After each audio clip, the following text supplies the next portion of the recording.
Bismillahirrahmanirrahim. Assalamu alaikum jawano और khamarano. Welcome back to the new lecture of electrostatics. Now jawano और jawaniyo और khamaraniyo, in this lecture we will understand three topics. Very important. Conceptual लिहाज से बहुत important है और जितने सीधे दिखते हैं उतने actually सीधे हैं नहीं वैसे. So the first topic, that is electric potential energy. Number one. Number two, that is electric potential. सिर्फ एनर्जी का लफ्ज हटा के, ठीक है जी, राइट.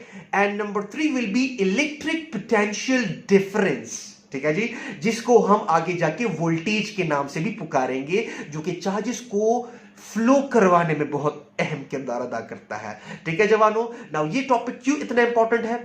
वो इसलिए बिकॉज हम इलेक्ट्रिक पोटेंशियल डिफरेंस को समझेंगे और उसके लिए उससे पहले हम इलेक्ट्रिक पोटेंशियल को समझेंगे और इलेक्ट्रिक पोटेंशियल को समझने से पहले इलेक्ट्रिक पोटेंशियल एनर्जी का समझना लाजिम है. और पोटेंशियल डिफरेंस एक्चुअली चार्जेस को फ्लो करवाता है और जब चार्जेस फ्लो करते हैं सो दैट बिकम्स करंट और करंट के around there is a magnetic field. So इसका मतलब यह है कि आगे आने वाले दो तीन जो चैप्टर्स हैं वो एक्चुअली इस टॉपिक के साथ रिलेटेड है. So without wasting any more time let us get straight into the topic, shall we? Okay जी. सो जवानों, अब आते हैं अपने पहले टॉपिक की तरफ. वो है आपके पास इलेक्ट्रिक पोटेंशियल एनर्जी. नाउ जवानों, अब ये इलेक्ट्रिक का लफ्ज थोड़ा सा आप हटा दो और आप सिर्फ इस पोटेंशियल एनर्जी के लफ्ज पे गौर करो. नाउ पोटेंशियल एनर्जी का जो टर्म है ये आप फर्स्ट ईयर के फिजिक्स में भी सुन गए हो, बल्कि आप मैट्रिक्स से सुनते आ रहे हो. What is potential energy? तो चलिए जी पहले इसको डिफाइन कर लेते हैं. What is potential energy? So आप सुनते आ रहे हो कि it is actually the energy of the body, the energy of a body, सही जी, inside a field. अब ये अल्फाज शायद आप लोगों ने नहीं सुने होंगे और मैं एक्चुअली इसी पे ज्यादा जोर देने लगा हूं. inside the field with respect to some reference point, with respect to some point or some observer, यार फ्रेम ऑफ रेफरेंस आपकी अपनी मर्जी है. ठीक है जी. चलिए ऑब्जर्वर स्लैश ऑब्जर्वर भी लिख लेते हैं. ठीक है. अब ये जो तीन लफ्ज हैं दीज आर वेरी इंपॉर्टेंट. सो यहां पर मैं ग्रेविटेशनल फील्ड को सबसे पहले मैं आ जाता हूं बिकॉज आप उसके साथ ज्यादा फेमिलियर हो ना. उसके बाद हम इलेक्ट्रिक फील्ड पे आ जाएंगे और ये इलेक्ट्रिक का लफ्ज लगा देंगे. अब इमेजिन कर लें कि ये अर्थ है.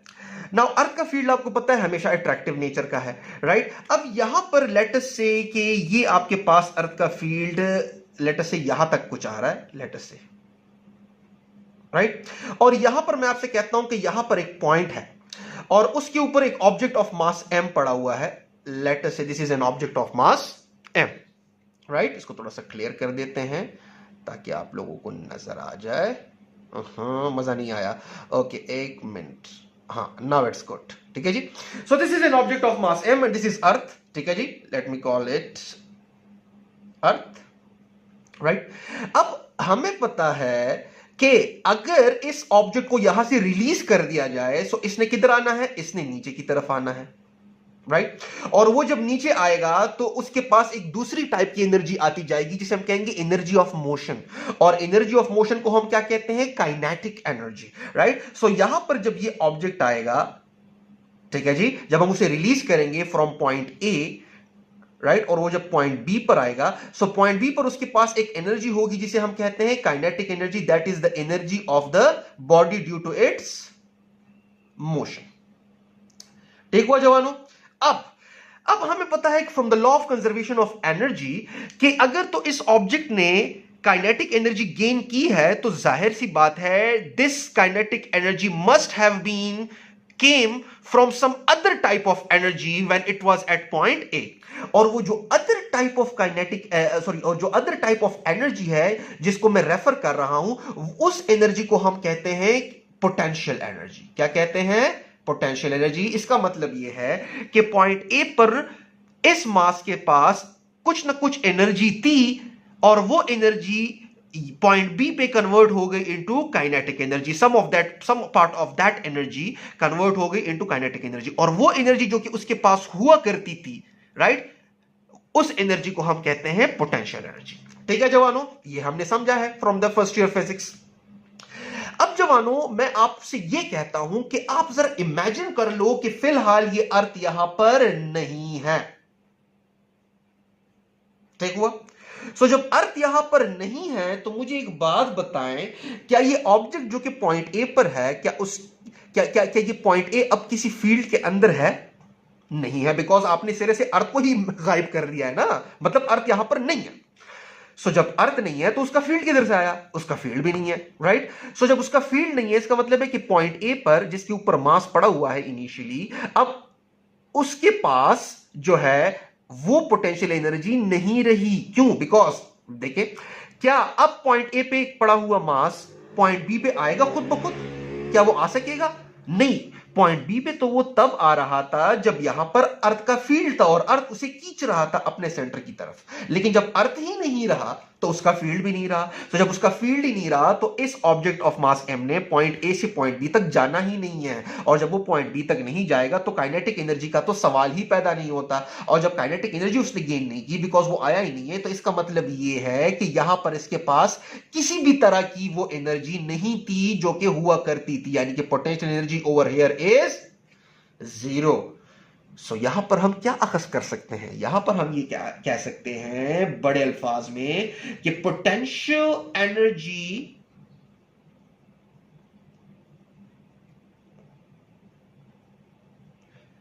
Is actually a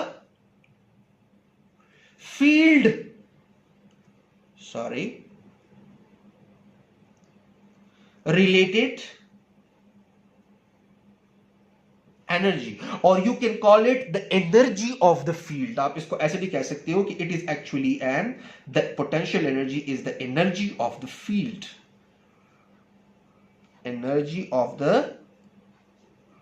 field, because याद रखिएगा field itself is energy। देखिए यहां पर आप देख लेना, इस ऑब्जेक्ट ने यहां पर तब आना है जब यहां पर फील्ड था, जब यहां पर अर्थ था तो अर्थ से खींच रहा था। लेकिन अगर अर्थ ही नहीं है तो उसका फील्ड भी नहीं है। इसका मतलब है कि पॉइंट अब एक ऐसा पॉइंट है जो कि फील्ड के अंदर है ही नहीं।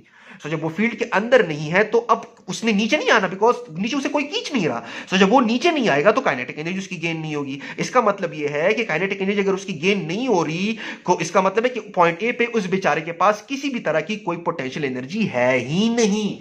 So it is actually the energy of the body inside a field। With respect to की बात तो हम बाद में करेंगे ना कि किसके लिहाज से हम बात कर रहे हैं। अगर कोई बंदा जो है वो अर्थ के ऊपर खड़ा है तो उसके लिए अलग से पोटेंशियल एनर्जी है। अगर एक बंदा यहां पर है और उधर से वो पोटेंशियल एनर्जी मेजर कर रहा है तो उसकी अलग से पोटेंशियल एनर्जी है। तो वो विद रिस्पेक्ट टू वाले की बात तो बाद में आएगी, पहले तो ये पॉइंट फील्ड के अंदर लाइक करे तो सही ना।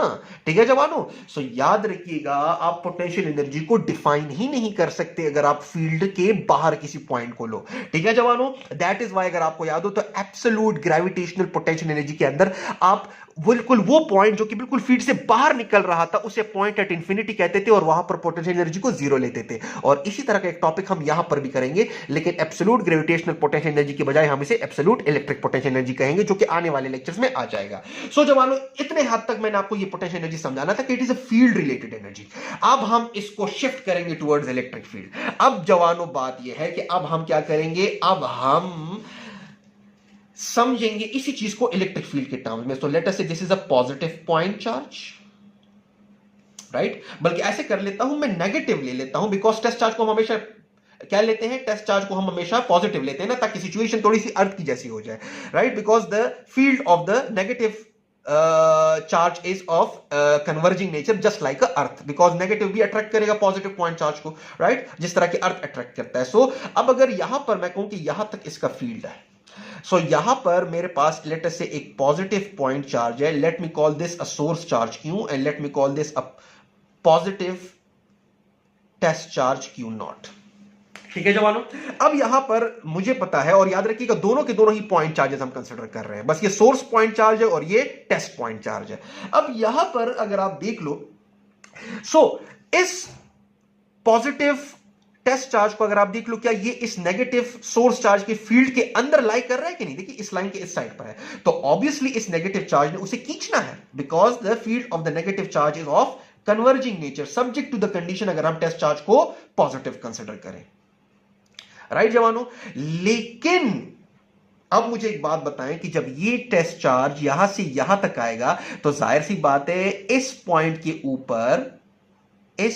के ऊपर इसकी कुछ ना कुछ काइनेटिक एनर्जी होगी, और वो काइनेटिक एनर्जी आई है क्यों? बिकॉज इस पॉइंट पे इस टेस्ट चार्ज के पास कुछ ना कुछ पोटेंशियल एनर्जी हुआ करती थी, और ये जो पोटेंशियल एनर्जी है इसे अब हम क्या कहेंगे? इलेक्ट्रिक पोटेंशियल एनर्जी, ना कि gravitational potential energy, because masses तो नहीं है ना, चार्जेस हैं, एंड द फोर्स और the things related with the charges are actually in terms of electric field, जबकि मासेस के साथ जो चीजें रिलेटेड होती हैं वो ग्रेविटेशनल फील्ड होता है। ठीक है जवानों, अब यहां पर अगर आप देख लो, सो अगर तो मैं इस टेस्ट चार्ज को यहां पर अलाउ कर दूं टू मूव, तो जाहिर सी बात है नेगेटिव चार्ज ने उसे खींचना है, तो जब ये इधर आएगा तो यहां पर उसकी कुछ ना कुछ काइनेटिक एनर्जी आई होगी, और वो काइनेटिक एनर्जी किधर से आई होगी? वो काइनेटिक एनर्जी पॉइंट ए पे उसके पास जो पोटेंशियल एनर्जी हुआ करती थी वो पॉइंट बी पे कन्वर्ट हो जाएगी into a kinetic energy. That is how it goes. अब आप उसी तरह से इमेजिन कर लो कि ये नेगेटिव चार्ज यहां पर नहीं पड़ा, तो जब नेगेटिव चार्ज यहां पर नहीं पड़ा तो उसका फील्ड किधर से आ गया भाई?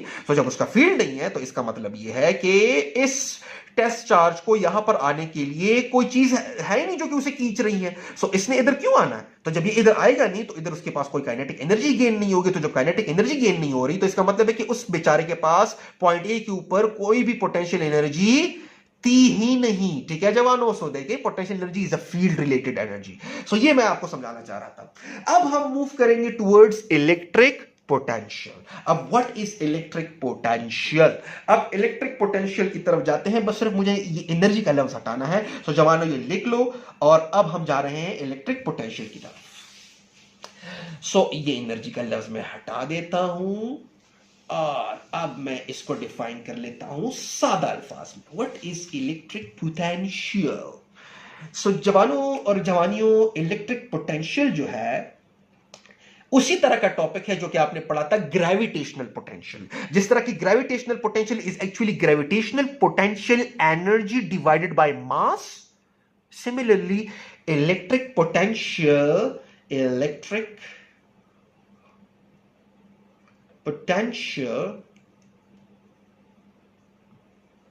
is actually electric potential energy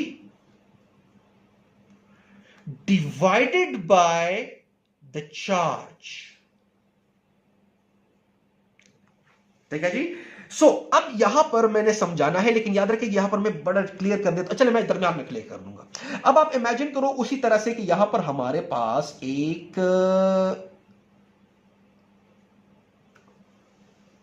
positive test charge है, सो पॉजिटिव पॉइंट चार्ज है, लेटर से ये चलिए नेगेटिव ही ले लेता हूं ताकि आपको मैं थोड़ा समझा सकूं। ठीक है जी, बिकॉज पोटेंशियल डिफरेंस में वैसे भी मैंने दोनों ही लेने, राइट। क्यों नेगेटिव ले रहा हूं? बिकॉज नेगेटिव चार्ज का फील्ड जो है वो अट्रैक्टिव नेचर का होता है, so you are more familiar with the gravitational field, so situation जो है वो ज्यादा ग्रेविटेशनल फील्ड की तरह बन जाएगी। और इसके बाद फिर मैं पॉजिटिव के लिए भी कर दूंगा, बिकॉज वैसे भी मैंने potential electric field as a potential gradient next lecture ही करना है, तो वहां पर ये चीजें क्लियर हो जाएंगी। अब यहां पर अगर मैं एक पॉजिटिव चार्ज ले लूं इस पॉइंट के ऊपर जो कि फील्ड के अंदर है, लेट अस से कि ये आपके पास एक सोर्स चार्ज है और ये टेस्ट चार्ज है Q0, ठीक है, और ये Q0 यहां पर एक पॉइंट ए पर पड़ा हुआ है इनसाइड अ फील्ड। अब मैं यहां पर इस पॉइंट के ऊपर, सही जी, अगर पोटेंशियल एनर्जी मालूम करूं, राइट, ठीक है जी, तो वो तो सिंपल आप क्या कहोगे कि सिंपल जितनी उसके पास पोटेंशियल एनर्जी है वो तो है ही है, ठीक है, सिंपल इस पॉइंट के ऊपर with respect to the source charge, वो तो सिंपल बात है। लेकिन अगर मैं आपसे ये कहूं कि लेट अस से Q0 जो है वो उसकी जो वैल्यू है वो है मेरे पास, लेट अस से मैं कह देता हूं, चले जी, चले 5 कूलम कह देते हैं। कितने हैं? 5 कूलम। मतलब ये एक ऐसा चार्ज्ड पार्टिकल है या एक ऐसी चार्ज्ड बॉडी है जिसके अंदर 5 कूलम चार्ज पड़ा हुआ है, ठीक है जवानों। अच्छा जी, और पॉइंट ए के ऊपर जो इस 5 कूलम चार्ज की टोटल इलेक्ट्रिक पोटेंशियल एनर्जी है वो लेटस से मैं लिख देता हूं, वो है हमारे पास, यहां पर मैं लिख देता हूं कि जो टोटल इलेक्ट्रिक पोटेंशियल एनर्जी है ना उसके पास, वो है मेरे पास लेटस से 20 इलेक्ट्रॉन वोल्ट। ठीक है जी। चलिए फिलहाल मैं जूल्स पे आ जाता हूं, because electron volt is a unit of energy at atomic level, जो कि अभी आप लोगों ने नहीं पढ़ा, जो कि हम अभी एक दो लेक्चर्स में आगे जाके पढ़ने वाले हैं। फिलहाल मैं कह देता हूं कि जूल्स में, हालांकि जूल्स में नहीं होती, एटॉमिक लेवल पे एनर्जीज की वैल्यूज बड़ी स्मॉल होती है, लेकिन इमेजिन करें इट इज इन जूल। ठीक है जवानों, अब मैं आपसे पूछता हूं कि इस क्यू नॉट की इस पॉइंट पे टोटल एनर्जी कितनी है। सो आप मुझे कहते हो कि टोटल उसकी जो पोटेंशियल एनर्जी है वो है 20 जूल, लेकिन अगर मैं आपसे ये कहूं कि नहीं, इस टोटल चार्ज की वैल्यू मुझे मत बताओ, बल्कि हर एक कूलम के पास कितनी एनर्जी है, सो आपने क्या करना होगा, all you have to do is to divide this whole energy divided by the total value of charge, right dear students. So यहां पर जो चार्ज है ये एक्चुअली क्यू नॉट आएगा। ठीक है जवानों, सो इलेक्ट्रिक पोटेंशियल जिसका यूनिट, जिसको हम डिनोट करते हैं by V, is actually equal to electric potential energy, और आपकी बुक में इलेक्ट्रिक पोटेंशियल एनर्जी के लिए जो सिंबल यूज किया जाता है वो है U divided by the test charge के उस पॉइंट के ऊपर चार्ज क्या पड़ा हुआ है कि उसके पास कितनी एनर्जी है। तो यहां पर अगर मैं एग्जांपल लूं तो it is actually 20 joules, total energy उनके पास 20 जॉल्स थी, डिवाइडेड बाय कितने के इनके पास 5 कूलम चार्ज के पास। सही है। सो यहां पर potential is actually equal to what, 4 joule per coulomb. देखिए जॉल पर कूलम मतलब ये है कि यहां पर अगर मैं इस चार्ज को करूं तो लेट अस से यहां पर मैं कह देता हूं कि ये चार्ज मजीद बना है 1 कूलम चार्ज से, तो यहां पर मैं कह देता हूं कि ये 1 coulomb charge, 1 coulomb charge, 1 coulomb charge, 1 coulomb charge, 1 coulomb charge. So 1c 1c 1c 1c and 1c। सो इस एक 1c के पास जो वैल्यू है पोटेंशियल एनर्जी की वो है 4 जॉल्स। तो इसके पास कितनी हुई 4 जॉल्स, इसके पास 4 जॉल्स, इसके पास 4 जॉल्स और इसके पास 4 जॉल्स। ठीक है जवानों, सो ओवरऑल ये कितनी बनी, ओवरऑल ये बनी आपके पास 8 12 16 20, सो 20 जॉल्स। इसका मतलब ये है कि एज अ होल 5 कूलम के पास कितनी एनर्जी की इलेक्ट्रिक पोटेंशियल एनर्जी, वो है 20 जॉल, और उस 20 जॉल को आप कहते हो इलेक्ट्रिक पोटेंशियल एनर्जी, राइट। लेकिन अगर आपसे सवाल यह पूछा जाए कि नहीं एज अ होल उसकी एनर्जी मुझे मत बताएं, मुझे उसकी पर यूनिट या आई शुड से पर कूलम एनर्जी बताएं कि हर एक कूलम के पास कितनी एनर्जी है, तो हर एक कूलम के पास 4 है, और वो आप मालूम करते हो कैसे, by dividing the total electric potential energy of a charge particle lying inside a field. यह जरूरी है बिकॉज इनसाइड द फील्ड नहीं हो तो फिर तो उसके पास एनर्जी नहीं हुई, और चाहे उसके पास जितना भी चार्ज हो, right. So total electric potential energy of a charge particle lying inside a field divided by the total value of the charge of that particle। ठीक है जवानों, सो ये एक्चुअली कॉन्सेप्ट है कि जब हम आते हैं कि पर कूलम कितना है। ठीक है जवानों, अच्छा जी, अब यहां पर इसका अगर मैं एनालॉजी देना चाहूं तो ये इसी तरह से, जिस तरह की डिफरेंस देखें, इलेक्ट्रिक पोटेंशियल एनर्जी और इलेक्ट्रिक पोटेंशियल के दरमियान जो डिफरेंस है वो ऐसा ही है जिस तरह से फोर्स और पावर के दरमियान डिफरेंस है, सॉरी फोर्स और प्रेशर के दरमियान डिफरेंस है। देखिए pressure is what, it is actually nothing but force per unit area, right। मतलब यह है कि आपने फोर्स लगाया है, right, let us say 20 Newton, लेकिन अगर आपसे यह पूछा जाए कि कितने एरिया पे लगाया है, राइट, तो आप कहते हो कि जी मैंने जी लेट अस से 5 मीटर स्क्वायर एरिया पे लगाया है, तो इसका मतलब यह है कि हर 1 मीटर स्क्वायर एरिया पे कितना फोर्स लगा है, वो है 4 newton metre square. So pressure is actually a force, but कौन सा फोर्स कि पर यूनिट मीटर स्क्वायर में कि कितना लगा है, मतलब सिंपल इंडिविजुअल जो आपके पास एक एंटिटी है उसमें कितना फोर्स लग रहा है, तो उस फोर्स को आप प्रेशर कह देते हो। सिमिलरली यहां पर यही चीज है। अच्छा, अगर आप इसको दूसरे एनालॉजी में समझना चाहो तो दूसरे एनालॉजी में हम इसको कुछ ऐसे समझ सकते हैं। अच्छा, ये नेगेटिव मैंने क्यों मिटा दिया भाई, लगा कि सम गड़बड़ डाला। अच्छा, अब मैं इसको डिफरेंट एनालॉजी में समझ लेता हूं। एक और एनालॉजी कुछ इस तरह से आप देख सकते हो कि लेट अस से क्लासरूम है, right, this is a classroom, right, और इसके अंदर मैं कह देता हूं कि कितने स्टूडेंट्स हैं, 1 2 3 4 और 5। ठीक है जवानों। अच्छा, और हर एक एज अ होल अगर मैं आपसे पूछूं कि आपके पास कितने पैसे हैं, राइट, अगर मैं मनी यहां पर आपसे पूछूं कि कितने पैसे हैं आपके पास, तो मैं जब मनी कह देता हूं, total money of the class, so वो आपके पास जब मैं देख लेता हूं तो वो आपके पास बनते हैं 20 रुपीस। और कितने बंदे हो, टोटल स्टूडेंट्स कितने हो, टोटल स्टूडेंट्स आप बनते हो 5, राइट जवानों। लेकिन अब अगर आपसे मैं सवाल पूछ लूं कि नहीं हर एक के पास कितने हैं, राइट? तो डिफरेंट भी हो सकते हैं, लेकिन यहां पर आप सिंपल अल्फाज में कहो कि एवरेज कि हर एक के पास कितने हुए, तो सिंपल टोटल जितने आपके पास अमाउंट पड़ा हुआ है डिवाइडेड बाय जितने आप बनते हो, राइट? सो 20 डिवाइडेड बाय 5, इसका मतलब है कि हर एक के पास 4 रुपए हैं, तो 4 4 4 4 4, तो ये 4 आपके पास क्या है, ये इलेक्ट्रिक पोटेंशियल है, जबकि ये जो 20 है ये आपके पास इलेक्ट्रिक पोटेंशियल एनर्जी है। ठीक है जवानों? अच्छा, अब ये तो हमने समझ लिया, अब हम थोड़ा सा इसकी टेक्निकलिटीज की तरफ जाते हैं। सो let me wipe this of. और जवानों टेक्निकलिटीज क्या है, वो कुछ इस तरह से है कि डेफिनेशन तो वैसे ही आप लोगों ने लिख ली होगी, सो मैं इसको मिटा देता हूं। अच्छा, अब मैं इसकी टेक्निकलिटीज की तरफ जाता हूं। अच्छा, so we know that electric potential denoted by V is nothing but electric potential energy that is U divided by charge. ठीक है जी, कि कितनी एनर्जी कितने चार्ज के पास है, ये तो आपके पास हो गया। यहां पर चूंकि Q0 है इस पॉइंट के ऊपर, तो मैं Q0 लिख लेता हूं, ये आपके पास सिचुएशन हो गई। अब यहां पर हम क्या करने वाले हैं, हम यहां पर इसकी बेसिक यूनिट को डिस्कस करेंगे। तो इसका जो यूनिट बनता है, it's SI unit is, it's SI unit is what, joule पर कूलम, राइट? और इसके डायमेंशन आप निकाल सकते हो, बस सिंपल आप क्या करना होगा कि एनर्जी के डायमेंशन लिख दो और नीचे कूलम के डायमेंशन लिख दो। तो एनर्जी के डायमेंशन बनते हैं mL² T⁻², सही है जी, बिकॉज आपके पास जो है m है ना, ठीक है जी, m इंटू s, ठीक है, वर्क के डायमेंशन आप सिंपल लिख दो, डिवाइडेड बाय इसके डायमेंशन हम लिखेंगे in terms of current and time. So आप ये लिख लो A इंटू टी, बिकॉज हमें पता है कि I is equal to Q by T, so Q is equal to I T. So ये आपके पास सिचुएशन हो गई। अब आपके पास ये आपने डायमेंशंस लिख दिए हैं, और अब आप क्या कर लो कि mL² और T ऊपर चला जाएगा तो T⁻³ हो जाएगा, और A ऊपर जाएगा तो A⁻⁻1। सो इनक्लोज्ड इनसाइड स्क्वायर ब्रैकेट्स, ये आपके पास हुए डायमेंशंस। क्या हुए ये डायमेंशंस? इसलिए कर रहा हूं बिकॉज अक्सर आ जाता है ना कभी कभी, राइट जवानों? अच्छा, अब यहां पर हम एक और चीज की तरफ जाना चाह रहे हैं, और उसे हम कहते हैं पोटेंशियल डिफरेंस। ठीक है जी, देखिए इलेक्ट्रिक पोटेंशियल डिफरेंस, देखिए डिफरेंस, जब डिफरेंस आ जाए इसका मतलब है कि दो पॉइंट्स के दरमियान बात हो रही है। सो let me wipe this of, इसको मैं मिटा देता हूं, राइट? और अब आते हैं पोटेंशियल डिफरेंस के ऊपर। ठीक है जवानों? अच्छा, अब पोटेंशियल डिफरेंस के लिए मैं वही इसी तरह कर लेता हूं कि उसी तरह से ले लेता हूं चार्ज को, ये नेगेटिव चार्ज हुआ आपके पास, ठीक है जवानों, और लेट से ये यहां तक उसका फील्ड है, राइट?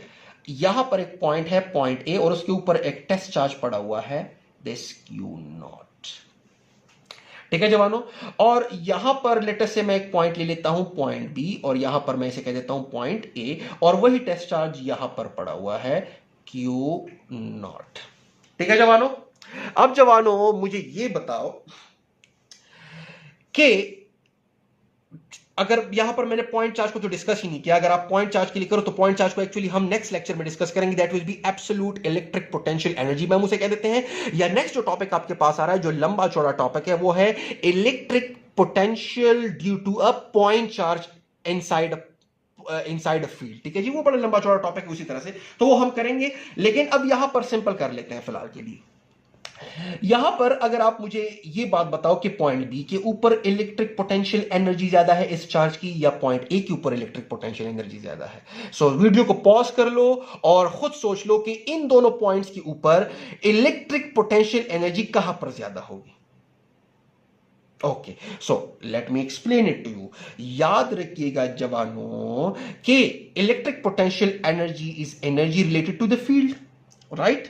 और यहां पर अगर आप देख लो कि नेगेटिव चार्ज का पॉजिटिव चार्ज के लिए जो फील्ड है वो अट्रैक्टिव नेचर का है, राइट? इसका मतलब यह है कि इस पॉजिटिव चार्ज ने पॉइंट ए से बी तक खुद आना है बाय इटसेल्फ, राइट? खुद आएगा। लेकिन अगर पॉइंट बी से मैं उसे पॉइंट ए तक लेकर जाना चाहूं तो यह खुद ब खुद नहीं होगा, बल्कि मुझे करना पड़ेगा। ठीक है जवानों, राइट डियर स्टूडेंट्स? सो अगर मैं बी पॉइंट से चार्ज को पॉइंट ए तक लेकर जाना चाहूं, so I have to do work against the field, और वो वर्क डन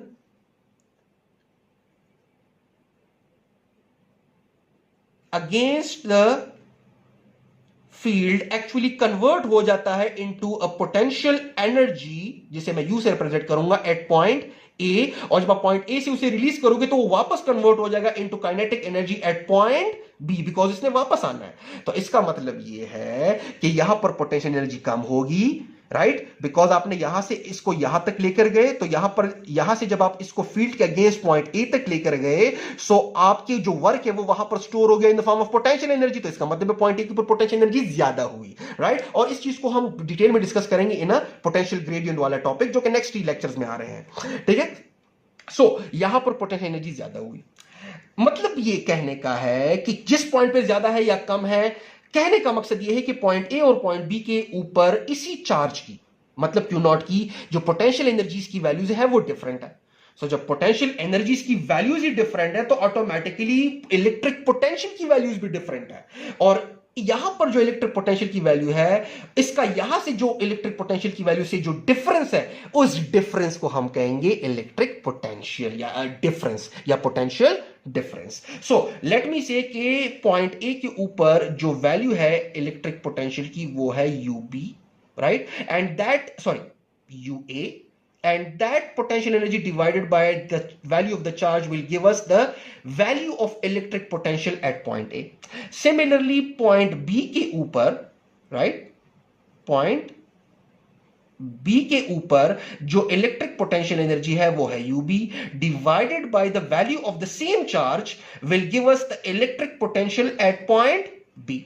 राइट जवानों, अब अगर मैं ये कह लूं कि वी नो के पॉइंट बी से लेकर पॉइंट ए तक जो हमने वर्क किया, अगर मैं पोटेंशियल की डेफिनेशन को लिख लूं, so it is actually work done पर यूनिट चार्ज। याद रखिएगा पोटेंशियल की डेफिनेशन क्या है, इट इज वर्क डन पर यूनिट चार्ज। लेकिन फिलहाल के लिए मैं इसको सिंपल लिख देता हूं कि potential is actually equal to U divided by Q not.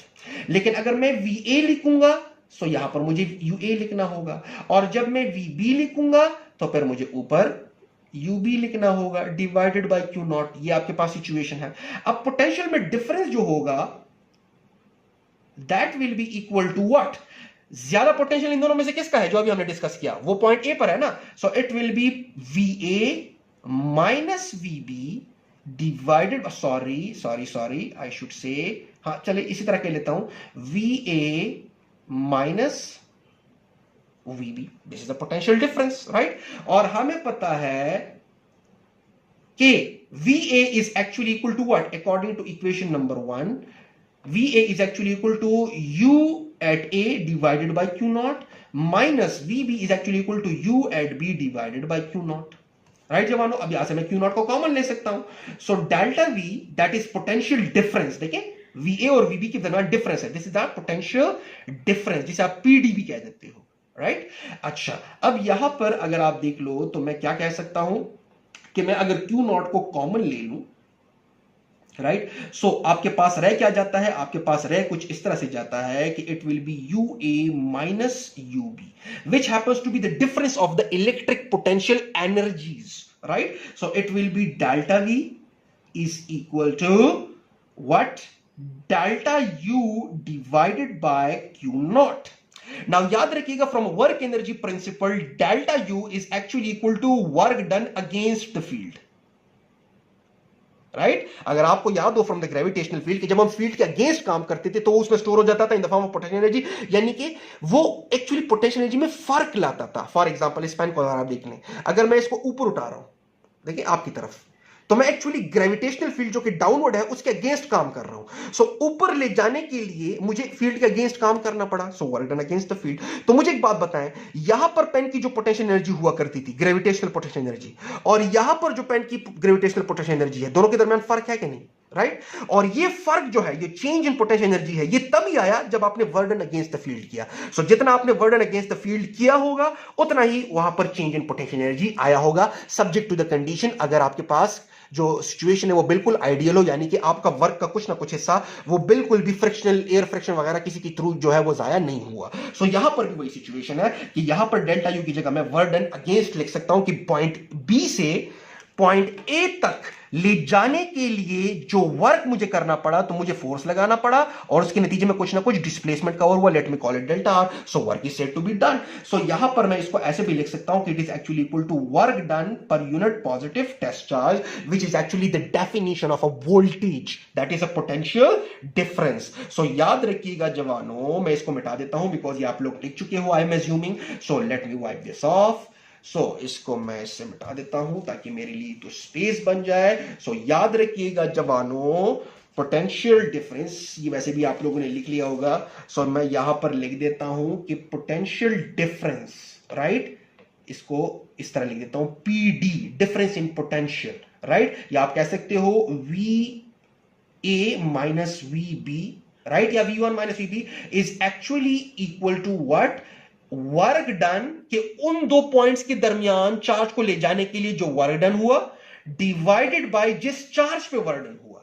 तो इसको मजीद ऐसे भी लिख सकते हैं कि जाहिर सी बात है वो वर्क डन बराबर है किस चीज के, change caused in the potential energy या electric potential energy of the charge while moving it from point B to point A inside a field. So आपके पास ये situation हुई। So this is actually potential difference, जिसे हम actually क्या कह देते हैं, voltage भी कह देते हैं। So this is actually nothing but VA, right, minus VB over here। ठीक है जवानों, so this is actually the thing। और यहां पर भी आप कह सकते हो जॉल पर कूलम, राइट। और ये बहुत इंपॉर्टेंट है बिकॉज जब दो पॉइंट्स के दरमियान पोटेंशियल में डिफरेंस हो तब भी कोई चार्ज पार्टिकल मूव कर सकता है यहां से यहां तक या यहां से यहां तक, from the region of higher potential to the region of lower potential, इस तरह हम कह देते हैं। ठीक है जवानों, लेकिन अगर पोटेंशियल डिफरेंस ना हो सो कोई भी चीज जो है वो मूव नहीं करती। हाँ, कुछ स्पेशल केसेस है कि पोटेंशियल डिफरेंस ना होने की वजह बावजूद भी वो मूव कर जाता है, जो हम क्या कहते हैं, जब हम करंट इलेक्ट्रिसिटी में जाएंगे तो वो बड़ी कॉम्प्लेक्स सिचुएशन है, वो अलग चीज है। लेकिन अगर हम सादा अल्फाज में कहें तो याद रखिएगा पोटेंशियल डिफरेंस होगा सो चार्ज फ्लो करेगा। सो let me right it down over here, और इसी की बात के ऊपर हम आज का लेक्चर खत्म करेंगे। सो जवानों, पोटेंशियल डिफरेंस होगा पीडी होगा तो किसी चार्ज पार्टिकल, नेगेटिव या पॉजिटिव दोनों, जो है वो क्या करेगा, वो मूव करेगा। ठीक है जी, लेट मी कॉल इट, चलिए जी मूव कर लेता हूं, या फ्लो करेगा, चलिए जी फ्लो करेगा, फ्लो नहीं कह रहा, ठीक है जी, फ्लो करेगा। ठीक है जवानों, राइट। अगर तो पोटेंशियल डिफरेंस नहीं है तो वो फ्लो नहीं करेगा, और इसी को हम आगे जाके ओम्स लॉ की शक्ल में पढ़ेंगे। Ohm's law in this what, in chapter number 12, chapter number 12 में। ठीक है जवानों, जो कि आई बिलीव आप लोगों को काफी हद तक पता भी है, लेकिन उसका कॉन्सेप्ट यहां पर इंट्रोड्यूस हो चुका है। अब नेक्स्ट जो हमारा लेक्चर है वो किस चीज के ऊपर है, वो है electric field as a potential gradient. So next lecture में हम क्या करने वाले हैं, so fasten your seat belts, हम अपनी टेक्निकलिटी के लेवल को थोड़ा सा और आगे लेके जाएंगे। हम electric field and potential difference, यानी कि ये चीज, इसका आपस में क्या करेंगे, रिलेशन ड्रॉ करेंगे। ठीक है जी, and that will be actually electric field as a potential gradient, that is our next topic. So तब तक के लिए अल्लाह हाफिज।